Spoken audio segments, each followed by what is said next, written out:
जय हिंद, नमस्कार। अभिनव Jha NCERT classes में आप सभी का स्वागत है। तो चलिए, कल अपना लोग 6 क्लास एनसीईआरटी का सिलेबस देखे थे और आज से बुक स्टार्ट कर रहे हैं। पहला चैप्टर है क्या, कब, कहाँ और कैसे। तो आज ये पहला चैप्टर है। तो चलिए, इसमें जो जो इम्पोर्टेंट है वही लेकर के चलना है। चलिए, पहला सवाल कहता है कैसे पता लगाएं। तो इसमें कहता है यह चैप्टर का क्या नाम है, क्या, कब, कहाँ और कैसे। तो इसमें कहता है, जैसे देखिए, ये रसीदा नाम का एक बालिका है, उसका सवाल है। रसीदा बैठी हुई अखबार पढ़ रही थी। अचानक उसकी निगाह एक सुर्खी पर पड़ी और सुर्खी पर पड़ी तो 100 साल पहले वह सोचने लगी कि कोई कैसे जान सकता है कि इतने वर्षों पहले क्या हुआ था। तो इसको जानने के लिए कैसे पता लगाए। तो यह कहता है यह जानने के लिए कि कल क्या हुआ था। तो आप लोग बताइए, कल क्या हुआ था। वो आज अभी के ज़माने में अपना लोग क्या करते हैं, टीवी में कोई समाचार देखते हैं या पेपर पढ़ते हैं, रेडियो सुन सकते हो, टेलीविज़न देख सकते हो या अखबार तो अपना लोग करते थे, तो वही होता था। तो साथ ही यह जानने के लिए कि पिछले साल क्या हुआ था, तुम किसी ऐसे व्यक्ति से बात कर सकते हो जिससे उस समय की स्मृति हो। स्मृति मतलब उस समय की ज्ञान हो। लेकिन बहुत पहले क्या हुआ था यह कैसे जान सकते हैं। तो आइए बात करते हैं। तो कहता अतीत के बारे में हम क्या जान सकते हैं। तो अतीत के बारे में बहुत कुछ जाना जा सकता है। जैसे लोग क्या खाते थे, क्या कपड़ा पहनते थे, किस तरह के घरों में रहते थे। हम आखेट का मतलब हो गया शिकारियों, और पशुपालकों जो पशु पालते थे, कृषकों मतलब किसान के बारे में, शासकों जो शासन करते थे, व्यापारियों जो व्यापार करते थे, पुरोहितों जो पूजा करवाते थे, पंडित जी जिसको कहते हैं आजकल, शिल्पकारों जो मूर्तियां बनाते थे, उसके बाद कलाकारों, संगीतकारों या फिर वैज्ञानिकों के जीवन के बारे में जानकारियाँ, कलाकारों, संगीतकारों या फिर वैज्ञानिकों के बारे में जानकारियाँ हासिल कर सकते हैं। यही नहीं, हम यह भी पता कर सकते हैं कि उस समय बच्चे कौन सा खेल खेलते थे, कौन सी कहानियाँ सुना करते थे और कौन से नाटक देखा करते थे या फिर कौन सा गीत गाते थे। देखिए, तो क्या है, लोग कहाँ रहते थे। फिर क्या कहता, लोग कहाँ रहते थे। तो मानचित्र पृष्ठ 2, अभी मानचित्र पे चलेंगे अपना लोग। नर्मदा नदी का पता लगाओ। चलिए मानचित्र पे देखते हैं। यहाँ नर्मदा नदी आप लोग को दिख रहा होगा। विध्वंस की जो पहाड़ियाँ हैं ये बीच में नर्मदा नदी यहीं पे है। तो नर्मदा नदी अपना लोग देख लिए। चलिए फिर वहाँ चलते। तो नर्मदा नदी देख ली अपना लोग। तो क्या कहता है, कई लाख वर्ष पहले लोग इस नदी के तट पर रहते थे और यहाँ रहने वाले आरंभिक लोगों में से कुछ कुशल संग्राहक थे जो आसपास के जंगलों की विशाल संपदा से परिचित थे और अपने भोजन के लिए वे जड़ों के फलों तथा जंगल के अन्न उत्पादक का ही यहीं से संग्रह किया करते थे। पहले का जो लोग था वो खाने पीने के लिए जंगल से ही, जंगल का जड़ों, उसका फल को खाया करते थे। और क्या वे जानवरों का आखेट और शिकारक भी था। वो समय का क्या था आदमी, तो उस समय का जो मनुष्य था वो आखेट था। आखेट का मतलब क्या होता, शिकारी थे और खुद जानवर को मारते थे, फिर उसको वो लोग खा जाते थे, कच्चा ही खाते थे। फिर धीरे धीरे आग का विकास हुआ था। वो लोग ये सब चीज़ पढ़ाएंगे आगे आप लोग को। फिर आग का जब हुआ तो फिर वो लोग, आग के बाद बहुत कुछ तरक्की हुआ। शुरू में ऐसा ही था। शुरू किसी के पास कपड़ा भी नहीं होता था, तो पेड़ का छाल को पहन के वो लोग रहा करते थे। तो चलिए और आगे देखते हैं। आगे कहता है अब तुम उत्तर पश्चिम की सुलेमान और किरथर पहाड़ियों का पता लगाओ। तो उत्तर पश्चिम के सुलेमान और किरथर, देखिए यहाँ पाकिस्तान साइड में सुलेमान और किरथर पहाड़ी मिल गया होगा सिंधु नदी के ऊपर। पता लगाओ। इसी क्षेत्र में कुछ ऐसे स्थान है जहाँ लगभग 8000 वर्ष पूर्व, लगभग कितना, 8000 वर्ष पूर्व स्त्री पुरुषों ने सबसे पहले गेहूं तथा जौ जैसी फसलों को उपजाना आरंभ किया। देखिए यहाँ पे एक सवाल बन गया, गेहूं तथा जौ जैसी फसलों को उपजाना आरंभ सबसे पहले कहाँ हुआ था, तो सुलेमान और किरथर पहाड़ी के बीच हुआ था। तो एक सवाल बन गया। और उन्होंने भेड़, बकरी और गाय, बैल जैसी पशुओं को पालतू बनाना शुरू किया था। तो देखिए यहाँ पे एक सवाल है, सबसे पहले पालतू जानवर जो बनाया गया था, कुत्ता को बनाया गया था।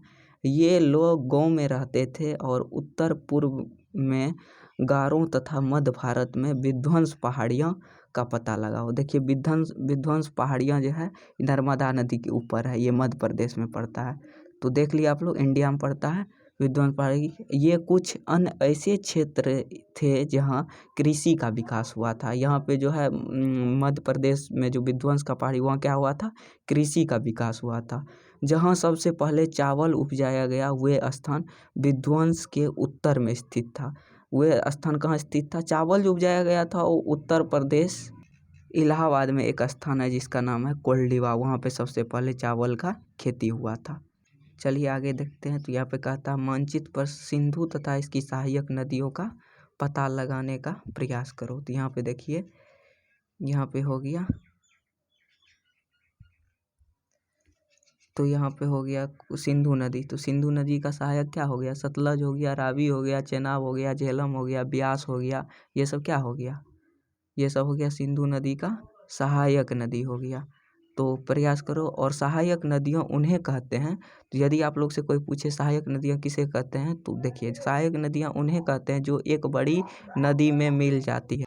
जो एक बड़ी नदियों में मिल जाती है उसे क्या कहते हैं, सहायक नदियाँ कहते हैं। लगभग 4700 वर्ष पूर्व इन्हीं नदियों के किनारे कुछ आरंभिक नगर फले फूले। गंगा और इसकी सहायक नदियों के किनारे तथा समुद्र तटवर्ती इलाकों में नगरों का विकास हुआ, नगरों का विकास होने लगा था और लगभग 2500 वर्ष पूर्व हुआ। तो नगरों का विकास जो है कब हुआ था, 2500 वर्ष पूर्व हुआ।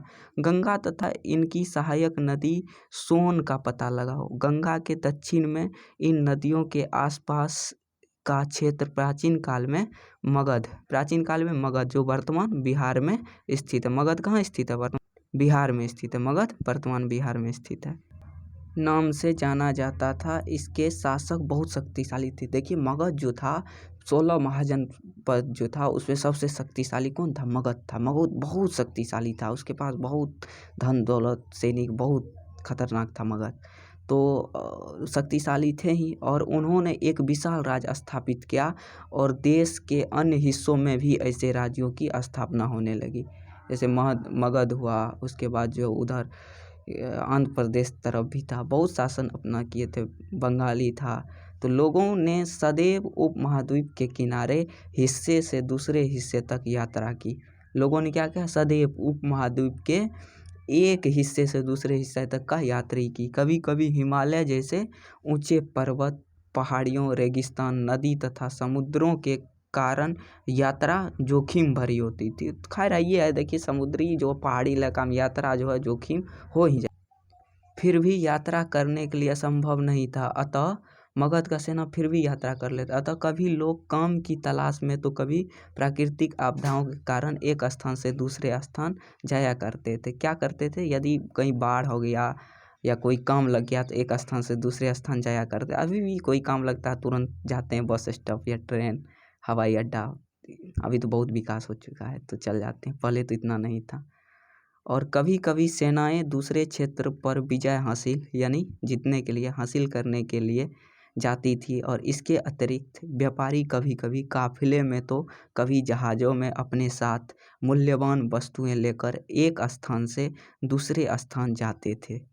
और धार्मिक गुरु और लोगों को शिक्षा और सलाह देते हुए एक गांव से दूसरे गांव तथा एक कस्बे से दूसरे कस्बे जाया करते थे। धार्मिक गुरु जी था वो शिक्षा दे के जाया करते थे। और कुछ लोग नए और रोचक स्थानों को खोजने की चाह में उत्सुकतावश भी यात्रा करते थे। क्या करते थे, नए स्थान को खोजने की उत्सुकतावश जो होती थी इसलिए भी यात्रा करते थे। इन सभी यात्राओं से लोगों को एक दूसरे के विचारों को जानने का क्या मिला, अवसर। फिर आगे कहता, आज लोग यात्रा क्यों करते हैं। तो एक बार फिर मानचित्र एक को देखे, पहाड़ी, पर्वत और समुद्र इस उपमहाद्वीप की प्राकृतिक सीमा का निर्माण करते हैं। तो चलिए मानचित्र पे चलते हैं। चलिए मानचित्र पे देखते हैं। इधर हो गया काबुल पाकिस्तान तरफ में सुलेमान की पहाड़ी था, किरथर था, उसके बाद यहाँ सिंधु नदी, और इधर इस साइड नीचे आ जाए तो अरब सागर था, फिर लक्षद्वीप, फिर नीचे हिंद महासागर, बंगाल की खाड़ी, फिर गोरो पहाड़ियों था, इधर हिमालय पर्वत था, नेपाल साइड में गंगा नदी था। तो फिर चलिए वहाँ चलते हैं। फिर क्या कहता है, उप महाद्वीप की प्राकृतिक सीमा का निर्माण करते हैं। हालांकि लोग के लिए इन सीमाओं को पार करना आसान नहीं था, सच में आसान नहीं था पहले के ज़माना में, और उन्होंने ऐसा चाहा कि वे ऐसा कर सके और वे पर्वत की ऊंचाइयों को छू सके तथा गहरे समुद्रों को पार कर सके, और उप महाद्वीप के बाहर से भी कुछ लोग यहाँ आए और यहीं बस गए। उपमहाद्वीप के बाहर से भी कुछ लोग यहाँ प्रवेश किए और यहीं बस गए, और लोगों के इस आवागमन से हमारी संस्कृति परंपराओं को समृद्ध किया और कई सौ वर्ष पहले से लोग पत्थर को तराशने और संगीत रचने और यहाँ तक कि भोजन बनाने के लिए नई तरीका के बारे में एक दूसरे के विचारों को अपनाते थे। मतलब सब एक साथ बैठते थे और सब अपना अपना विचार बताते थे, और उस विचार से धीरे धीरे विकास हुआ। फिर आगे चलिए, देश का नाम। अपने देश के लिए हम प्रायः इंडिया तथा भारत जैसे नामों का प्रयोग करते हैं, और इंडिया शब्द इंडस से निकला है। देखिए यहाँ पे इंडिया शब्द इंडस से निकला है, जिसे संस्कृति में सिंधु कहा जाता है। और अपने एटलस में ईरान और यूनान का पता लगाओ, एटलस का बुक में मिलेगा आपको। लगभग 2500 वर्ष पूर्व उत्तर पश्चिम की ओर से आने वाले ईरानियों और यूनानियों ने सिंधु को हिंदोस अथवा इंदोस और इस नदी के पूर्व में स्थित भूमि प्रदेश को इंडिया कहा। और भारत नाम का प्रयोग उत्तर पश्चिम में रहने वाले लोगों के एक समूह के लिए किया जाता था, और इस समूह का उल्लेख संस्कृत की आरंभिक लगभग 3500 वर्ष पूर्व पुरानी कृति ऋग्वेद में भी मिलता है। तो भारत नाम का जो है 35 वर्ष पुरानी ऋग्वेद में भी मिलता है। तो भारत जो है बहुत प्राचीन नाम है। तो बाद में इसका प्रयोग देश के लिए होने लगा। खैर ये सब चीज़ ऑब्जेक्टिव में भी आप लोग को पढ़ाएंगे। चैप्टर समाप्त होने के बाद आप लोग को ऑब्जेक्टिव में ये सब चीज़ लिया जाएगा। फिर कहता है, अतीत के बारे में कैसे जानें। तो अतीत की जानकारी हम कई तरह से प्राप्त कर सकते हैं। इनमें से एक तरीका अतीत में लिखी गई पुस्तकों को ढूंढना और पढ़ना। ये पुस्तकें हाथ से लिखी होने के कारण पांडुलिपि कही जाती है, और अंग्रेजी में पांडुलिपि के लिए प्रयुक्त होने वाले मैनिक्यूरिस्टर शब्द लैटिन शब्द मेन्यू जिसका अर्थ हाथ है। मेन्यू का अर्थ क्या होता है, हाथ से निकला है। और पांडुलिपियम प्रायः ताड़पत्रों अथवा हिमालय क्षेत्र में उगने वाले भुर्ज नामक पेड़ की छाल से विशेष तरीके से तैयार भोजन पर लिखी मिलती है। तो फिर चलिए आगे चलते हैं। आगे, इतने वर्षों में इनमें से कई पांडुलिपियों को कीड़ों खा लिया तथा कुछ नष्ट कर दी गई। फिर भी ऐसी कई पुरानी पांडुलिपियां आज भी उपलब्ध है। क्या है? आज भी उपलब्ध है। प्रायः ये पांडुलिपियों मंदिरों और विहारों में प्राप्त होती है, और इन प्राकृतिक में धार्मिक मान्यता और व्यवहारों, राजाओं के जीवन, औषधियों तथा विज्ञान आदि सभी प्रकार की विषयों में चर्चा मिलती है। इसके अतिरिक्त हमारे यहाँ महाकाव्य, कविताएं तथा नाटक भी है। इनमें से कई संस्कृत में लिखे हुए मिलते हैं, जबकि अन्य प्राकृतिक और तमिल में है। और प्राकृतिक भाषा का प्रयोग आम लोग करते थे। देखिए, प्राचीन भाषा जो था वो संस्कृत था। संस्कृत बहुत प्राचीन भाषा है। हम अभिलेखों का भी अध्ययन कर सकते हैं, और ऐसे लेख पत्थर अथवा धातु जैसी अपेक्षाकृत कठोर सतहों पर उत्कीर्णन किए गए मिलते हैं अभिलेख। और कभी कभी शासक अथवा अन्य लोग अपने आदेशों को इस तरह उत्कीर्णन करवाते थे ताकि लोग इन्हें देख सके, पढ़ सके तथा उनका पालन कर सके। कुछ अन्य प्रकार के अभिलेख भी मिलते हैं, इसके अलावे भी कुछ मिलते थे, जिसमें राजा तथा रानियों सहित अन्य स्त्री पुरुष ने भी अपने अपने कार्यों का विवरण उत्कीर्णन करवाए हैं। उदाहरण के लिए प्रायः शासक लड़ाइयों में अर्जित और विजयों का लेखा और जोखा रखा करते हैं। देखिए यही होता था, अभिलेख पे लिखा हुआ था, इसको नहीं पढ़ सकते अपना लोग, ये पहले का था। जैसे हड़प्पा मिला ना, उसको कोई नहीं पढ़ सकता। क्या तुम बता सकते हो कि कठोर सतह पर लेख लिखवाने से क्या लाभ होते थे और ऐसा करवाने से क्या कठिनाई आती थी? देखिए इसमें तो लाभ बहुत सारे थे और कठिनाई बस यही होता था, थोड़ा मेहनत का आवश्यकता होता था। तो इसके अतिरिक्त अन्य कई वस्तुएं अतीत में बनी और प्रयोग में लाई जाती थी और ऐसे वस्तुओं का अध्ययन करने वाला व्यक्ति पुरातत्वविद कहलाता था। क्या कहलाता था? पुरातत्वविद कहलाता है। और पुरातत्वविद पत्थर और ईंट से बनी इमारतों के अवशेषों और चित्र तथा मूर्तियों का अध्ययन करते हैं और वे औजार, हथियार, बर्तन, आभूषण और फिर चलिए आगे चलते हैं बनाए। और एक प्राचीन नगर में प्राप्त पात्र, इस तरह के पात्रों का प्रयोग और 4700 वर्ष पूर्व होता था। दाएं एक पुरानी चांदी का सिक्का, इस तरह के सिक्के का प्रयोग लगभग 2500 वर्ष पूर्व होता था और हमारे द्वारा आज प्रयोग में आने वाले सिक्के में यह सिक्का कैसे भिन्न है। देखिए पहले का सिक्का ऐसे होता था और अभी का सिक्का में आप लोग तुलना कर सकते हैं। और ये होगा, ये तो अभी भी आप लोग को घड़ा टाइप का तो मिलता ही है। इसमें पहले का ज़माना में पैसा रखने के लिए इसमें खुला पैसा, जिसको अपने लोग गांव का भाषा में चुकिया या फुच्ची कहा जाता है इसको, और घड़ा भी इसी टाइप में होता है। तथा सिक्कों से प्राप्ति के लिए छानबीन तथा खुदाई भी करते थे। इनमें से कुछ वस्तुएं पत्थर और पक्की मिट्टी तथा कुछ धातु की बनी होती थी, कुछ पक्की मिट्टी तथा कुछ धातु की बनी होती थी। ऐसा तत्व कठोर तथा जल्दी नष्ट होने वाले होते थे। पुरातत्वविद जानवरों, चिड़ियाओं तथा मछलियों की हड्डियां भी ढूंढते हैं और इससे उन्होंने यह जानने में मदद मिलती है कि अतीत में लोग क्या खाते थे और वनस्पति के अवशेष बहुत मुश्किल से बच पाते थे।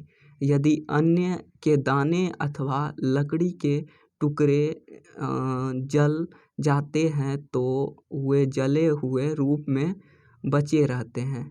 क्या होते हैं? बचे रहते हैं।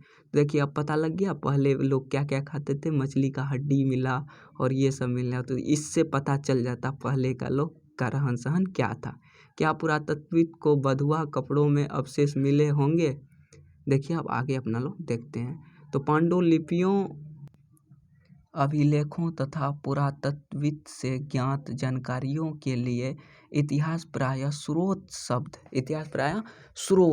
शब्द का प्रयोग करते हैं। इतिहासकार इन्हें कहते हैं जो अतीत का अध्ययन। अतीत का अध्ययन क्या कहलाता है? इतिहास कहलाता है। परिभाषा भी है, स्रोत से प्राप्त होती है और अतीत के बारे में पढ़ना बहुत रोचक हो जाता है, क्योंकि इन स्रोत की सहायता से हम धीरे धीरे अतीत का पुनर्निर्माण करते जाते हैं। अतः इतिहास तथा पुरातत्वविद उन जासूसों की तरह है जो इन सभी स्रोतों का प्रयोग सुराग के रूप में कर अतीत को जानने का प्रयास करते हैं। क्या करते हैं? प्रयास करते हैं। आइए फिर आगे देखते हैं। अतीत का एक अनेक। क्या कहता? अतीत का एक और एक से ज़्यादा क्या होता? अनेक। तो क्या तुमने इस पुस्तक के शीर्षक हमारे अतीत पर ध्यान दिया है? यहाँ अतीत शब्द का प्रयोग बहुवचन के रूप में किया गया है। ऐसा इस तत्व, देखिए अतीत का मतलब होता है पुराना या प्राचीन।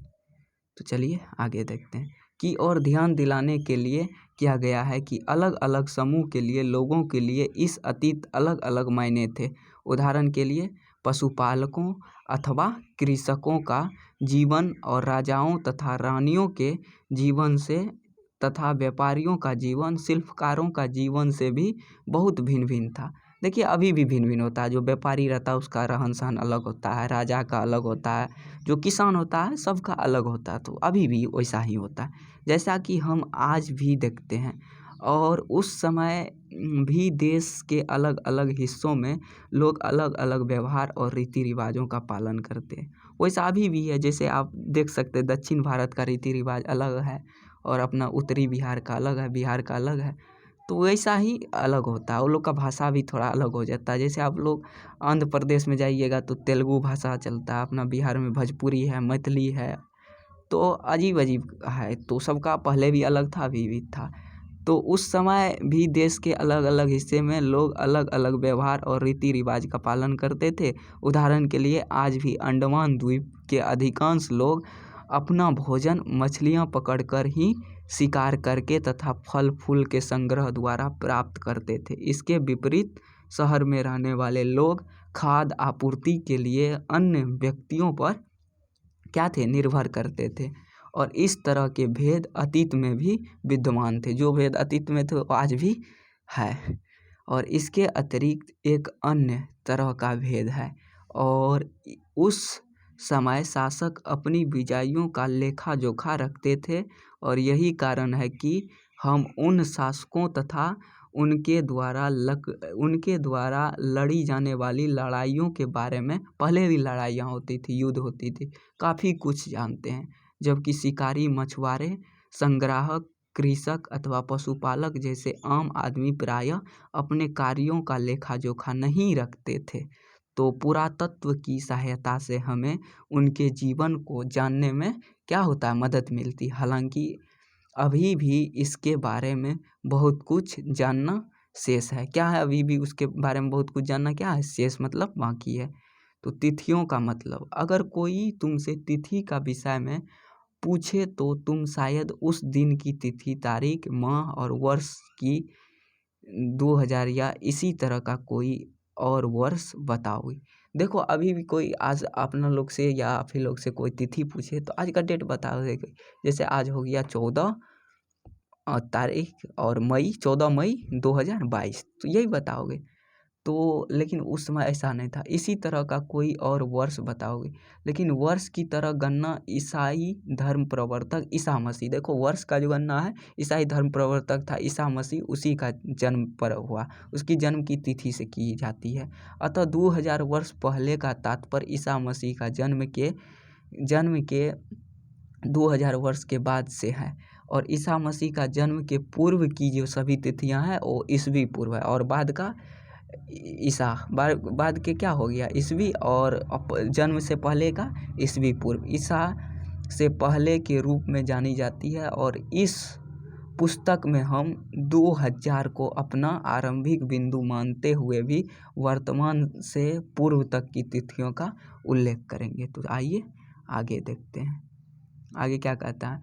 अंग्रेजी में बीसी, अंग्रेजी में क्या कहा जाता है, बीसी, बिफोर, बीसी का मतलब बिफोर, और हिंदी में ईसवी पूर्व का तात्पर्य बिफोर क्राइस्टर और ईसा पूर्व होता है। कभी कभी तुम तिथियों से पहले एडी, हिंदी में ईसवी लिख पाते हो, और यह एनो डोमिनी नामक 2 लैटिन शब्दों से बना है।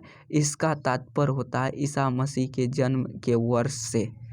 तो एडी का तात्पर्य क्या होता है, ईसा मसीह के जन्म के तात्पर्य के बाद, यानी वो उससे पहले क्या होता है ईसवी पूर्व, और जन्म के बाद ईसवी। तो कभी कभी एडी की जगह सीई तथा बीसी की जगह बीसीआई का प्रयोग होता है, और सीआई अक्षरों का प्रयोग कॉमन एरा तथा बीसीआई का बिफोर कॉमन एरा के लिए होता है। और हम इन शब्दों का प्रयोग इसलिए करते हैं क्योंकि विश्व के अधिकांश देश में अब इस कैलेंडर का प्रयोग सामान्य हो गया। भारत की तिथियों के इस रूप का प्रयोग लगभग 2 वर्षों पूर्व आरंभ हुआ था। कभी कभी अंग्रेजी के बीपी अक्षरों का प्रयोग होता है, जिसका तात्पर्य बिफोर, प्रेजेंट, वर्तमान से पहले है। और इसका जो आप लोग स्क्रीनशॉट ले लीजिए और इसको एक बार खुद से भी पढ़ लीजिएगा, थोड़ा बेहतर समझ में आ जाएगा आप लोग को। फिर चलिए आगे देखते हैं। जैसा कि हमने पहले पढ़ा, अभिलेख कठोर सतह पर उत्कीर्णन करवाए जाते हैं। इनमें से कई अभिलेख कई सौ वर्ष पूर्व लिखे गए थे और सभी अभिलेखों में लिपियों और भाषाओं का प्रयोग होता है और समय के साथ साथ अभिलेख में प्रयुक्त भाषा तथा लिपियों में बहुत बदलाव आ चुके हैं। तो विद्वान यह कैसे जान पाते हैं कि क्या लिखा था, और इसका पता अज्ञात लिपि का अर्थ निकालने की एक प्रक्रिया द्वारा लगाया जा सकता है। तो इस प्रकार के अज्ञात लिपि को जानने की एक प्रसिद्ध कहानी उत्तरी अफ्रीका देश में मिस्र से मिलता है। लगभग 5000 वर्ष पूर्व यहाँ की राजा रानी रहते थे। देखो यहाँ पी जो है, यहाँ पी हो गया, ये देखिए अफ्रीका देश और मिस्र देश इसका मिलता है। जैसे यहाँ का पी मिलाइए और यहाँ का पी से मिलता है, थोड़ा बहुत इससे मिलता था। जैसे एस मिला लीजिए, इसमें तो एस है ही नहीं। ओ मिला लीजिए तो ओ मिल रहा है इससे, एल मिला लीजिए तो एल मिल रहा है। तो अफ्रीका और मिस्र का कुछ सिंबल से पता लगने लगा था। तो आइए आगे देखते हैं। तो आगे जो है, मिस्र के उत्तरी तट पर रोसेट्टा नामक एक कस्बा है, कस्बा जिसको गाँव कहते हैं। यहाँ से एक ऐसा उत्कीर्णित पत्थर मिला जिस पर एक ही लेख 3 विभिन्न भाषाओं और लिपियों, यूनानी तथा मिस्र लिपियों के 2 प्रकारों में। कुछ विद्वान यूनानी भाषा पढ़ सकते थे, तो उन्होंने बताया कि यहाँ राजा तथा रानियों के नाम एक छोटे से फ्रेम में दिखाए गए हैं। इसे करस्तूस कहा जाता है। छोटा फ्रेम को क्या कहा जाता है? करस्तूस कहा जाता है। इसके बाद विद्वान ने यूनानी तथा मिस्र संकेतों को अगल बगल रखते हुए और मिस्री अक्षरों की समानार्थक ध्वनियों की पहचान की।